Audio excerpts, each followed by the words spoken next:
Welcome to today's episode of the Testing Peers podcast. Today we're going to be talking about imposter syndrome. But before we get started, I thought it'd be quite good just to introduce you to us. I'm Chris. Hello. Here's David. Hello. Simon. Hello. And Russell. Hello.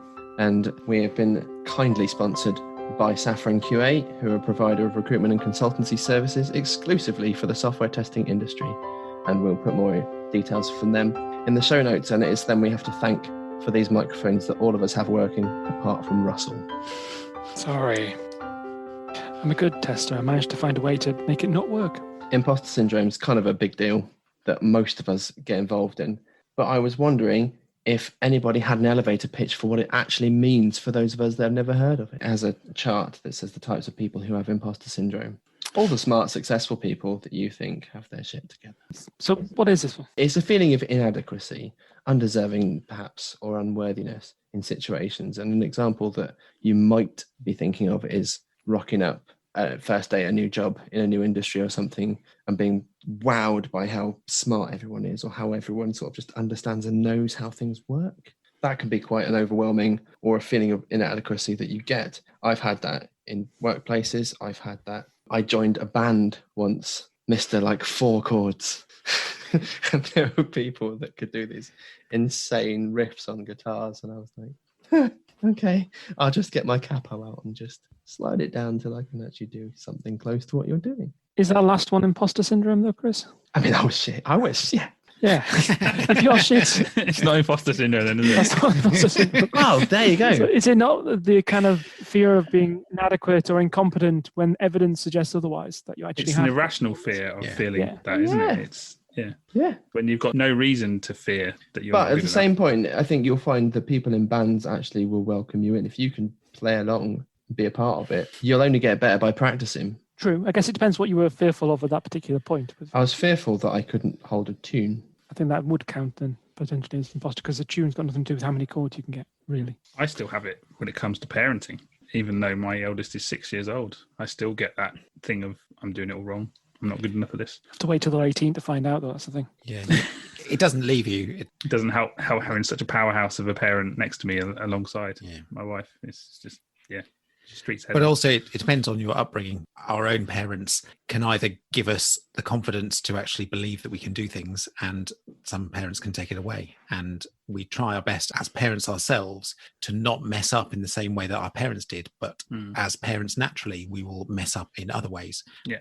So it depends on how much we mess up our children as to how much imposter syndrome they're actually going to get, or in what areas they're going to get imposter syndrome in. In imposter sort of syndrome about it's kind of telling people they're perfect or they're the best at things is one of the things that can help encourage imposter syndrome later in life when they kind of fear that they're brilliant at everything and suddenly they find they're not. Or those sorts of things can create more of an imposter syndrome. They think success is easy or not easy, that sort of thing. And I think that sometimes education can certainly help with that, because if in a school they're the best at a certain topic, for example, maths, and they think, oh, right, I'm going to have a career in maths, and then they go to Oxford because they're clever enough to do it. And then actually, when they get to Oxford, there are people cleverer than them.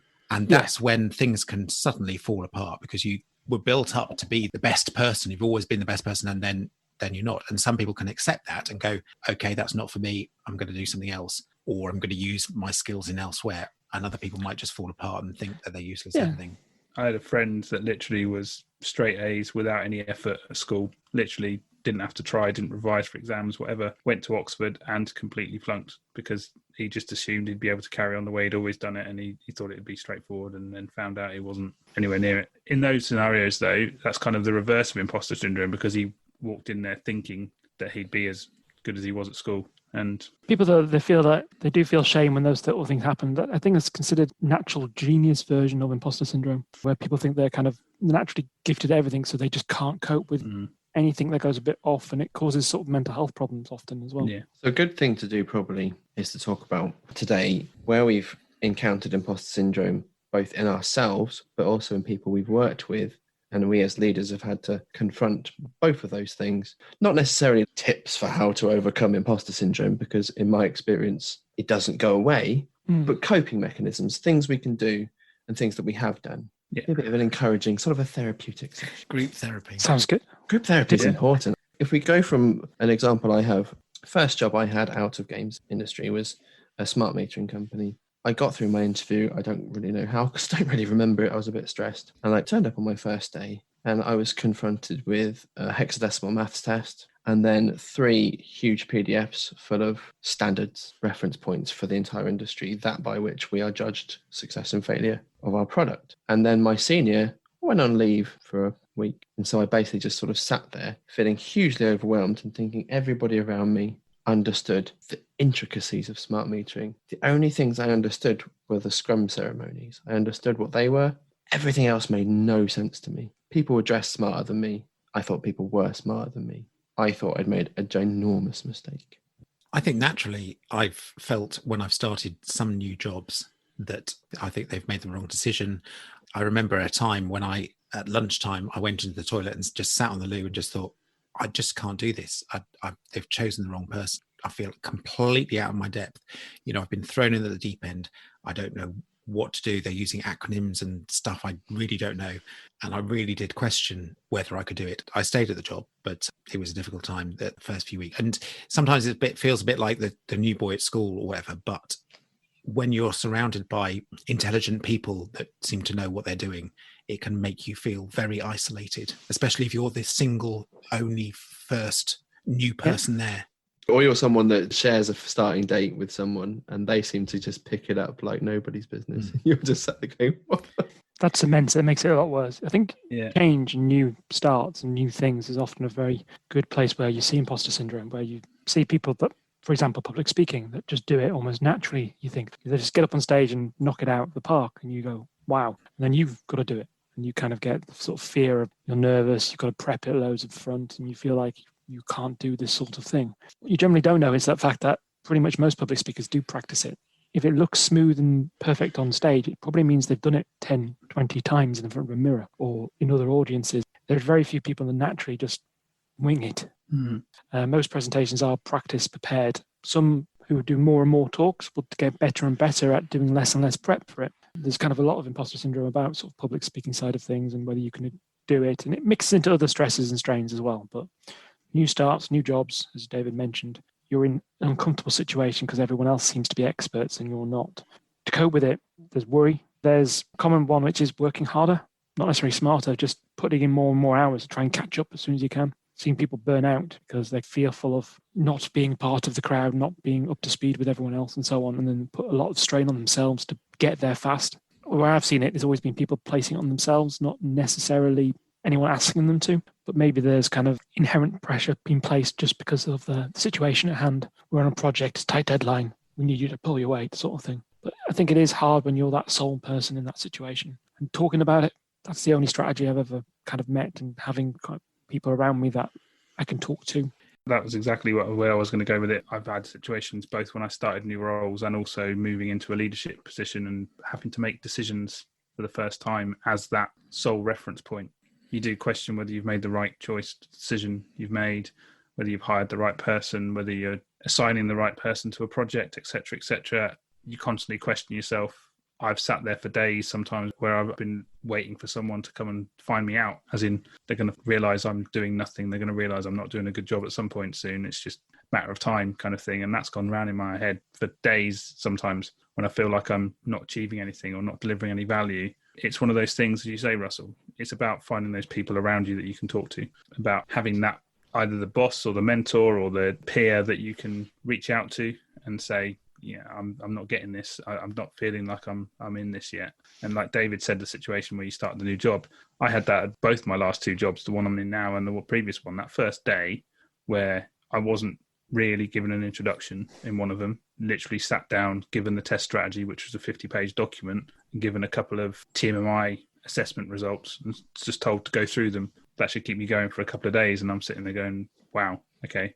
I wasn't prepared for that. I thought I'd spend my first few days meeting people and talking to people, and here I am. And you start questioning, well, is this right for me? Am I the right person for this? Has that changed how you dealt with new starters yourself, out of curiosity? Yeah, definitely. It made me realise that I need to clear my calendar on the day a new starter in my team starts, and I can literally sit with them and walk them through stuff. And thankfully, that's what happened when I got my current job. My boss at the time, she cleared her calendar for the first week, and I was able to spend time with her talking through stuff, getting to know people, meet people. It was still overwhelming because the culture of work in my current place is mind-blowing as far as the amount of stuff going on, and you do literally feel overwhelmed. You can't cope with it all, and that's another thing that falls into imposter syndrome. You're like, well, I can't do this job. I can't do this. There's too much for me to do. I'm the wrong person for this. It's about finding the small chunks, making the small things, finding the things you can change, talking to the right people, and you realise that everyone else is in the same boat. Everyone's feeling exactly the same way. Yeah, it's a common thing, isn't it? Then you start working together and you get that camaraderie, and also having things like the testing peers. You're right. The communication thing that both of you have spoken about is really key. But I found, even when I hear people telling me, oh, I was like that, it's like that for all of us, I still don't believe them. Sometimes it's not until you see them, if somebody's actually, they kind of tear down that aura of understanding and knowledge, and you don't get to see that all of the time. And I understand why that is the case. I had the privilege of being behind stage at a conference, and I got to see a well-renowned conference speaker pacing backwards and forwards. Everything had to be completely silent because their nerves were jangling so much that they couldn't be thrown off. They had to focus. That's someone who'd been doing it for years. And seeing that takes it down, because there's something you get from seeing somebody who goes on the stage and you think, this person is a brave person who knows everything. They must be just full of the knowledge, almost untouchables, because they've made it onto the grand stage and they are the expert who talks about their things with such confidence and credibility. That's how they come across. They've been chosen. Even going to speak to those people can be quite difficult, but actually they're humans. They're normal people. Simon's spoken on the stage. He sounds like he knows what he's talking about, but Simon still struggles from imposter syndrome. You say that about the person that was pacing and keeping the quiet. That makes me wonder whether I'm doing it wrong, because I don't do any of that before I go on. Usually I literally will walk straight in the room. I'll just compose myself and start. And that's just the way I do things. We're wired differently, right? We are, definitely. Some people have got that, and then other people... A lot of imposter syndrome comes down to, you see how somebody else does it. You then go, why am I not doing it that way? Am I doing it wrong? Your copy mess doesn't work for me. And this is why I wrote the blog post I did a few years ago, where I was feeling that imposter syndrome of even just attending a conference, because I didn't feel like the way I was doing testing was the way the majority of the people at the conference were talking about testing. And it made me feel like, am I worthy of being here? You're an odd one out sort of thing. Yeah, exactly. It wasn't until afterwards, or even at the conference, you start talking to people and you realize that you're not alone. And actually, both at the conference and afterwards, I'd speak to people, and some people were staying away from the conferences because they felt that imposter syndrome, even with the advertising of the conferences. Like, I'm not right for that conference. Oh no, it's all about automation. I don't do automation. I'm not good enough at automation. I can't go to that conference. Or it's all about exploratory, or it's all about context driven, and et cetera, et cetera. There was definitely this feeling within the community. There was elitism in certain areas. It's a lot better now. I think this year, actually, the pandemic has brought that closer together. And I think people all feel a lot more inclusive. But that was a big issue with my imposter syndrome, especially within the community, was I don't feel like I'm worthy of being part of this. Was that just your corner of the community? Do you think the bits that you could see, maybe there's other parts that as you've gone through, you've discovered more people through this pandemic, through other mediums as well? Quite possibly. You can only see your bubble, right? Yeah. The people you're around you, the people that you communicate with. At that point, social media wasn't quite what it is now. The frequent communication, there wasn't Slack channels, there wasn't the constant amount of discussions on Twitter. You are left feeling that the blogs and the conference forums and whatever else were the only areas that you had those discussions. There is that with the conferences as well. I think sometimes people suffer from imposter syndrome because they're expected once they go back to the office to do something. You're going to change the world. They're going to change the world. You're going to go to that conference. You need to take something from it, and you need to show that it's money worth spent.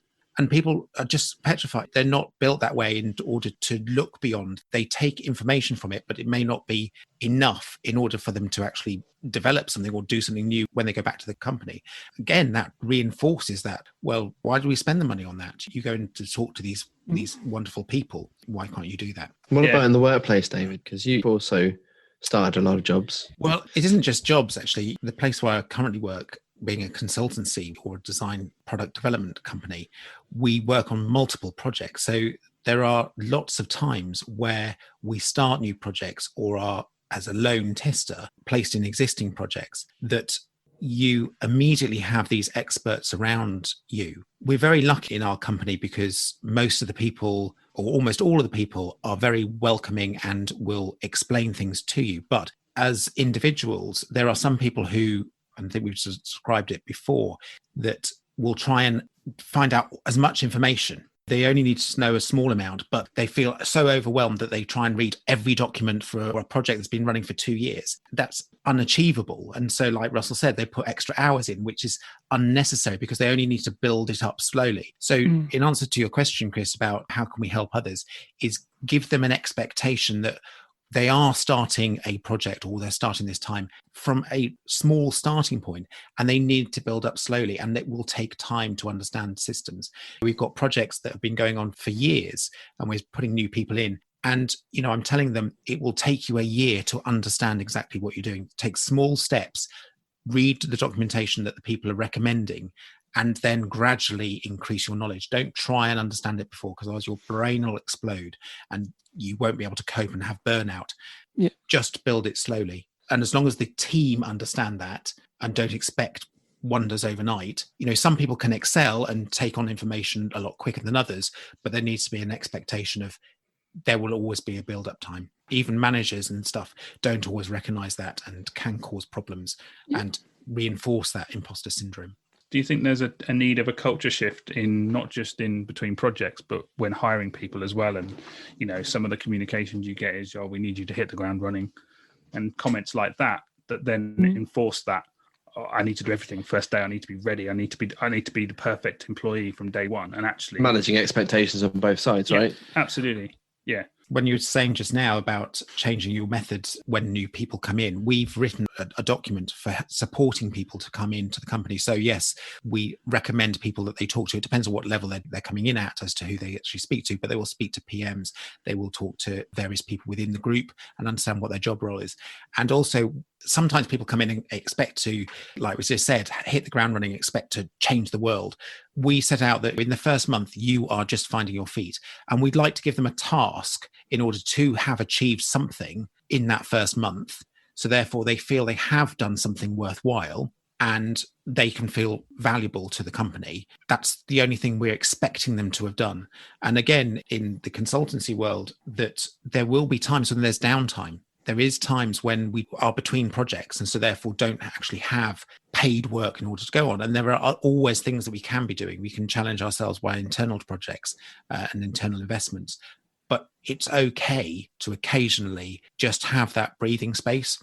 We're not expecting you to be 100% on it all the time. It's probably a mental health requirement, isn't it? You can't be running 100% the whole time anyway. And we should probably talk about inductions more in the future. Well, this applies beyond inductions. There are periods of our times and lives where things happen and we have to be flexible. The whole imposter syndrome is something that I think everyone on this call, everyone here on this podcast even, is acutely aware this happened to us all. We've all felt it, we've all experienced it, and we all do. If I look back on my life, I think of pretty much most times in my life, I felt it in some way or form. Running meetups for the first time, be it presenting, be a team leader, doing my first one-to-one. Am I the right person to do this? Why am I doing this? You feel it all the way through your journey. There's a lot of nodding going on, by the way. Yeah. It's something that is a frustration of life. And my best advice I can give is try. I think we talked about this previously in other things, is try, because feedback and positive reinforcement of people saying you did a good job of that is the way to know that actually maybe you're not an imposter. Failing and accepting the fact that you might fail and you can learn from it is a good thing to do. It's hard, especially, as I said, if you kind of have that belief that, you're a genius at everything, or you were at school because you were top of the class for everything. It is hard, but if you can accept and start to learn slowly and safely to fail little bits and to get positive feedback, it will help make that imposter syndrome last shorter spaces of time, be less painful, and allow you to actually maybe get that pat on the back occasionally that makes you think, wow. Also, I guess take this as a reminder, the people that you see that do a decent job, it doesn't have to be putting the world on fire. Praise them, give them some feedback, pat them on the back, because they may not be feeling as confident as they look. We all could do with a bit of praise and a bit of a compliment every now and again. Yeah. I think that would probably be a good way to sort of finish the conscious of time that we have, is to maybe talk about something that now we maybe even right now have a desire to do, but possibly are suffering from imposter syndrome now, about if you're willing and able to do those sorts of things, we could talk about it and maybe even set ourselves some sort of accountability over things, perhaps to support each other, but also be honest about that, because I think it's important that as leaders we model these things. When I left my old workplace, I wrote a letter to every one of my team to try and be encouraging to them. But it was prefaced with the fact that I knew I was going into something that was totally new. And so I said, like, be brave enough to suck at something new. The struggle that I have at the moment is I would very much like to try and be good at speaking at the conferences. I've spoken once at the Geordie Test Atelier that was brilliant this year. Do you remember when physical conferences were a thing? I've kept on trying. I keep on coming back with things. Taking rejection is a hard thing. Asking for feedback is a good thing. Bringing people into that journey with me is important, because otherwise I will stop and I will give up. I'd like to echo that, and it wasn't anchoring for a change. I was going to say that also I think I would like and have always thought that I'd like to talk at a conference, but I suffer from the fact that I don't think that people would find what I have to say interesting, and therefore I never pick up the courage in order to actually put the details in and even suggest topics. I can't necessarily always think of the topics, and I've got enough interesting things to say. Simon? Yeah, you got me thinking now. I certainly had that conference thing a few years ago. I know you're talking about what we have now, but I'm just give you two the support that I had that a few years ago. And actually, as Russell said, you just make that jump, just try the first time. Yes, it took me a few rejections before I got to a point where I got selected, but actually the conferences I got rejected at, they gave me a lot of feedback on my submission, and I was able to refine it and actually got selected for a conference. But yeah, it's taking that step. I would say at the moment, mine is I've now been given a bigger role at work, and I've been given the remit of here's a blank sheet of paper. What do you need? And I almost find that daunting, because I have lots of ideas of what I'd like. In an ideal world, I could do this, and this. But actually, in the current pandemic, I don't feel I have an idea on where to start on how to build out what I need to do. So I'm scratching around, trying to think of things that I'd like to do and then trying to form a plan. But it is that, am I the right person to do this? And then you start panicking. Well, if I'm the wrong person to do it, they've just got rid of a load of people. What am I going to do next? It's that panic that sets in, and then you start questioning yourself. And then that, the way my brain works, that then snowballs into, I can't do this, I can't do that, and I'm rubbish, I'm useless, I'm just going to sit in my desk and slump and do nothing because I can't think of what to do next. So yes, it's a tough one. How do you follow that, Russell? I guess my most recent experience is I've changed job roles. I'm no longer in testing anymore. I'm kind of in delivery.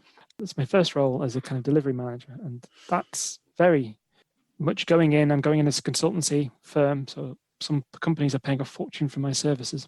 Bless them. And obviously you're going in there and you're trying to lead, direct things, and you're experiencing kind of self-doubt beyond belief. You're changing up what you're doing, so you've got to be. That's quite a stressful and weird experience, because you've honed your skills over the years of doing one thing, and then suddenly you're doing something different. You're not just changing your domain, you're changing the company and everything at the same time. I think dealing with that sort of conflict and the kind of fear that you're not the right person for the job, that you picked the wrong thing, or they're expecting the wrong thing, or do you know what the right thing to do, because actually you're not that person. And then you realize that everyone who does a job like this has come from a different background, has done something different before. Everyone started off somewhere. You don't come out of your parents and things. You don't come out of school and you've been a delivery manager. It's not the way it works. So you come from experiences and you build up, and you start putting in context, and you reflect back on what things are and what you do, what value you add, and suddenly you realize that actually you're not the imposter you think you might be. That's cool. I've got a cheesy one to finish on as well. Go on. I feel an imposter every time we sit down on a call like this and record a podcast, because I feel like I can't articulate stuff in the same way that some of you can. Or I worry before I'm on the call, I'm not going to say anything useful tonight. I'm going to talk too much and it's all going to be rubbish. I always feel like I talk too much, yeah. Let's stop talking too much. But what I'd just like to say is I have added onto our Slack channel an imposter syndrome channel.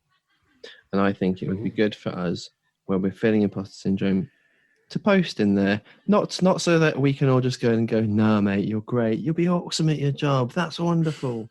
To legitimately be there, have accountability. And maybe if we ask for help, to get help. I don't think saying I'm not very good at something and someone just going, you're great at it, is a particularly healthy way of living our lives. So if we can use this, perhaps this is a way that we can help each other in a kind of collaborative way going forwards.